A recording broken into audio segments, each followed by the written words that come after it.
Hello, welcome back. All right, we're going to get started with our topic today, and it's the art of the ninja. 6 things to consider when vetting men. Okay, vetting men is very important, vetting people is very important, but in this particular case, we're talking about vetting men, and it's so important because sometimes we are in relationships or we are getting to know people and getting to know men specifically, and they have several things they do, and it kind of plays a trick on our minds.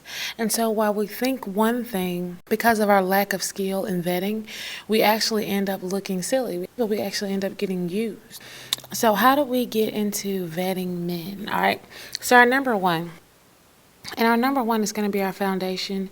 And it's not really about vetting the men, it's about vetting yourself. And it's how well do you know yourself, love yourself, and trust yourself? How established are your boundaries?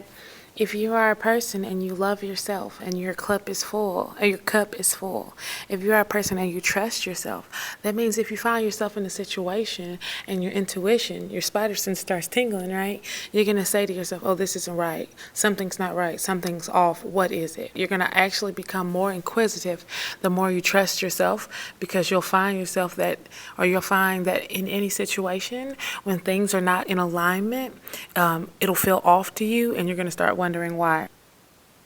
And this is a very, very important thing. It almost can't be stressed enough.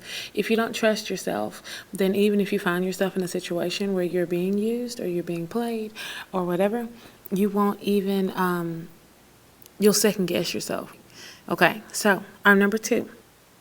Pay attention to their actions and their words and keep score.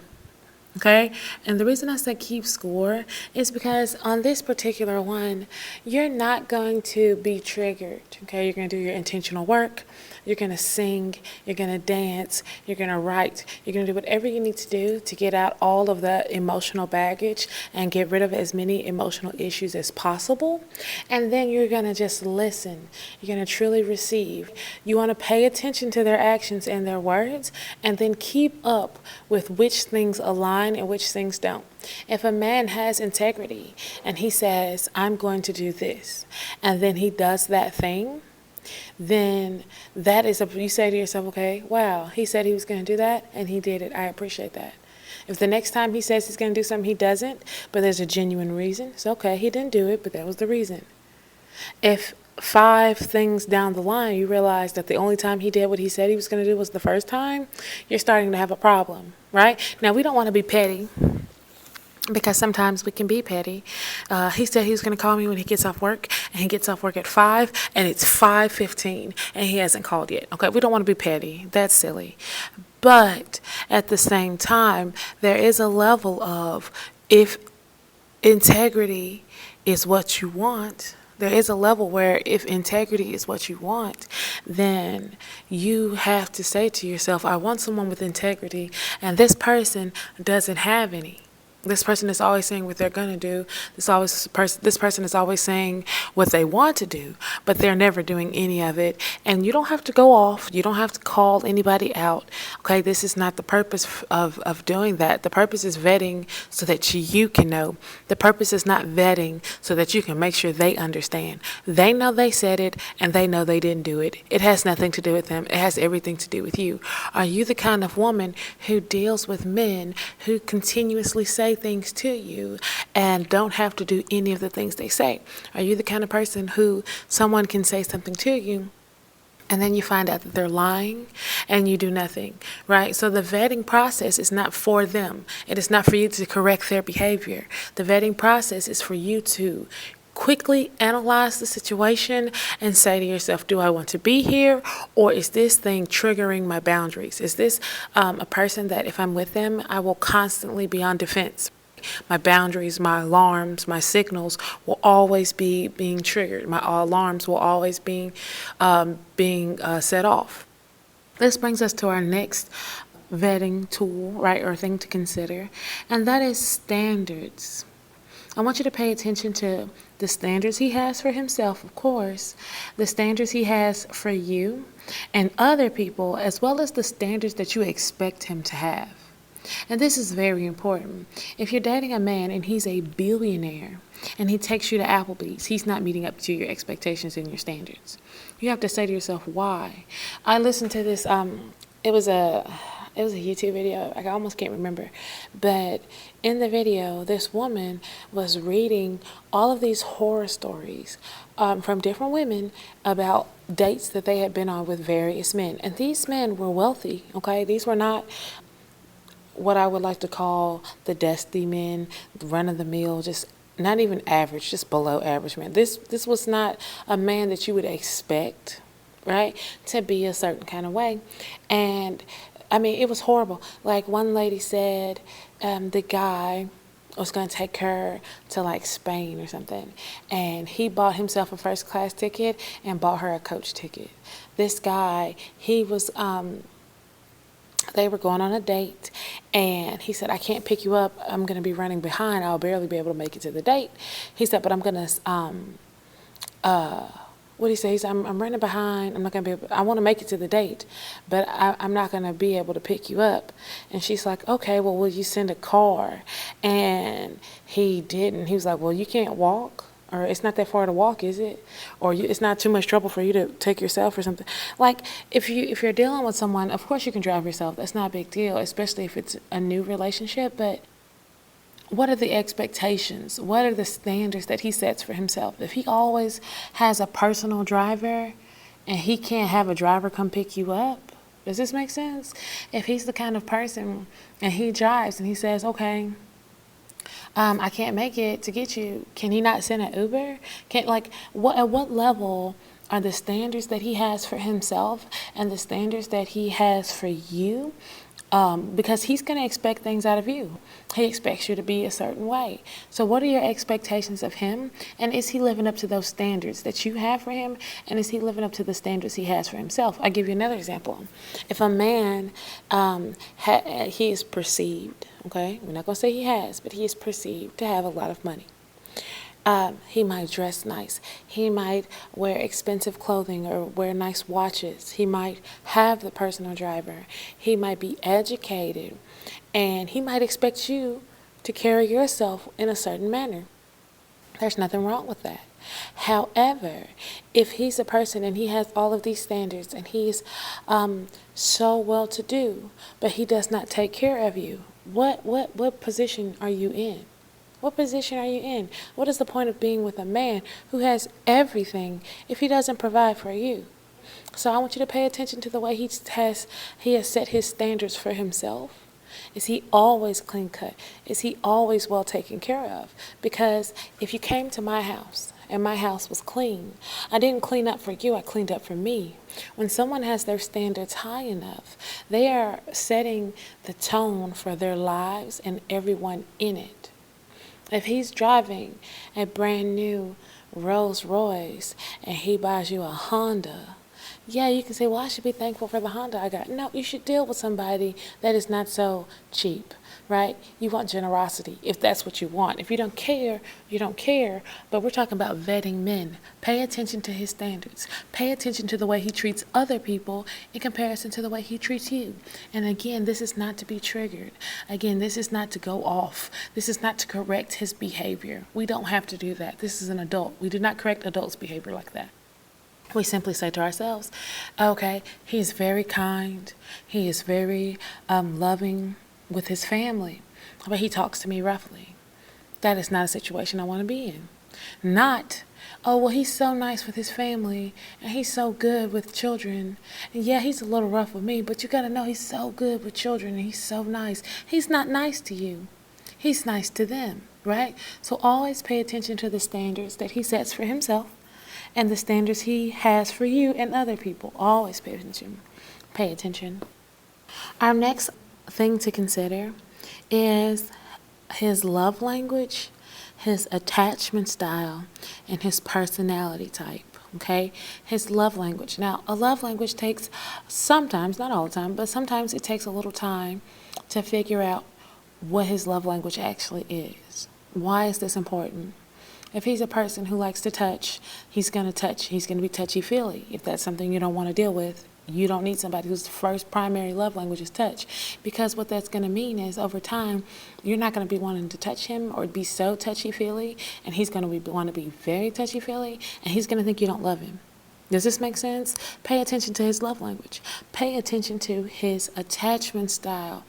And for the love languages, just to go back, the love languages, there's a book called The 5 Love Languages, and I can't remember who it's by, but it's a very, very popular book. Read it. The second type is the attachment style, and there is a YouTube channel, and it's called Psych2Go, like Psych, Psych2, the number 2, go. And they have a lot of videos on psychology and mentality, and you should read up on attachment styles and watch videos on attachment styles. Some people grew up in certain situations that makes them a certain way. And if they haven't done their own inner work or done their own therapy to overcome those, because you can become a healthy attachment style, even though you started off with a traumatic one. But in the overall grand scheme of it, if you're dating someone and their attachment style is not like yours, you're going to constantly be at odds. If a person grew up in a situation where vulnerability was always made fun of, they learn to be in control of everything. They learn to not trust grown people. They learn to not trust that someone will take care of them. And as a result of that, they have to be in control of everything. And they don't see anger as vulnerability. Do you really want to be in a relationship with someone whose attachment style is like that? Right? Where the whole time you're trying to love them or have a healthy relationship with them, they are constantly trying to control you. They are constantly trying to control you. They are constantly getting upset. They're constantly dictating things to you. That is an attachment style. That is the way they grew up. And if they don't overcome those things, then that thing can be a true hindrance. We're talking about vetting. You're not vetting, again, to correct them. You're not vetting to show them who they are supposed to be versus who they are.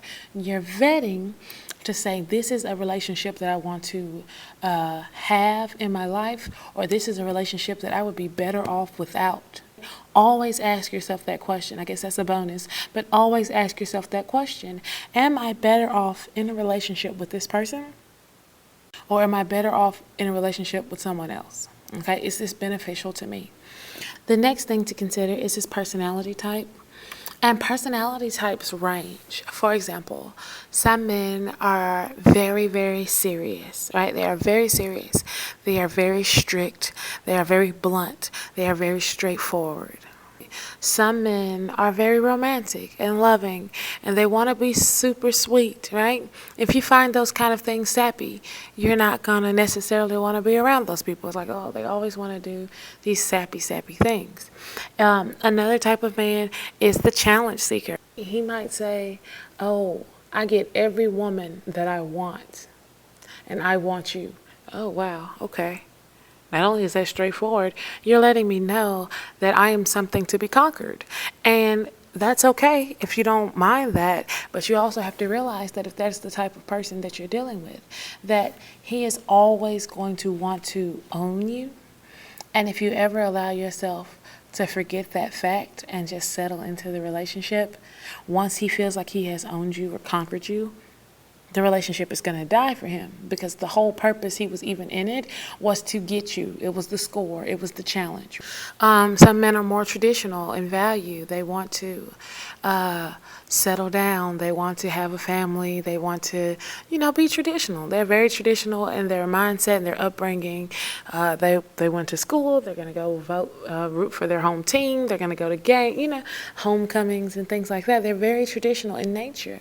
And if that's something you want, that's okay. Again, we're not trying to correct people. We're not trying to change people. We are simply saying, what is the reason that they are the way they are, and why, if we can figure that out, and do I want to deal with them? Okay, this brings us to our fifth type, or fifth thing to consider. And how does he check your temperature?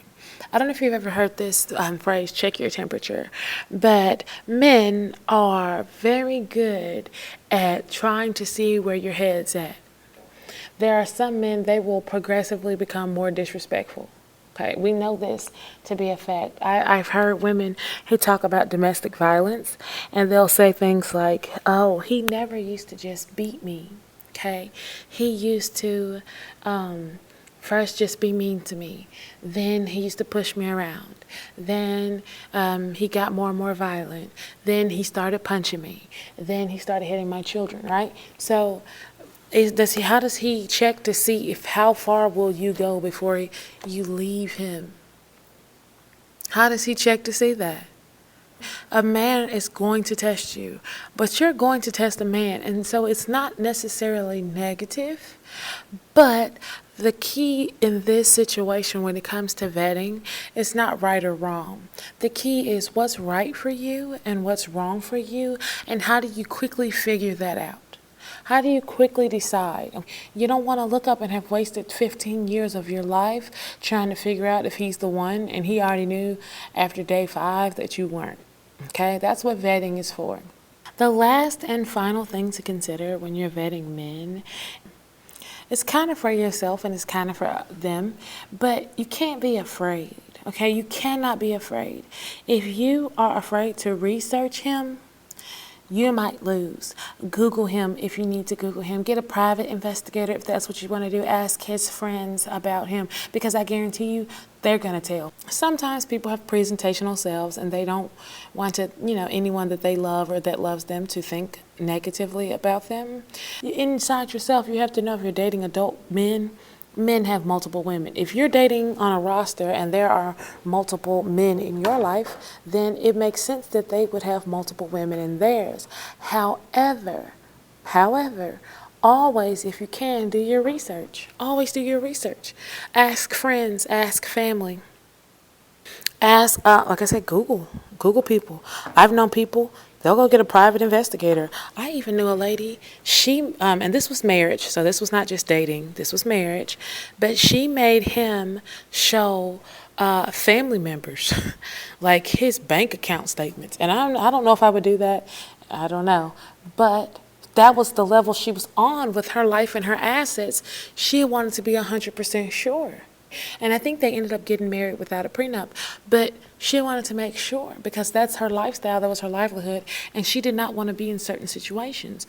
Don't be afraid to check up on him. Don't be afraid to do that if that's what you need to do. If he has social media, go look at it. Listen, it's a one-man sport out here.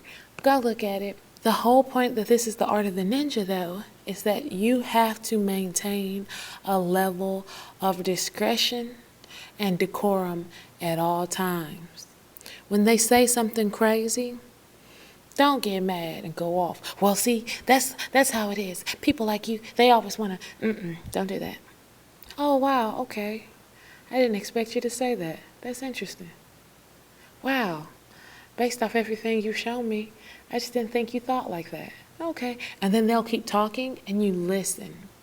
Listen, right? Receive the information and make your decisions accordingly. Make your decisions accordingly, okay? I hope this helps you.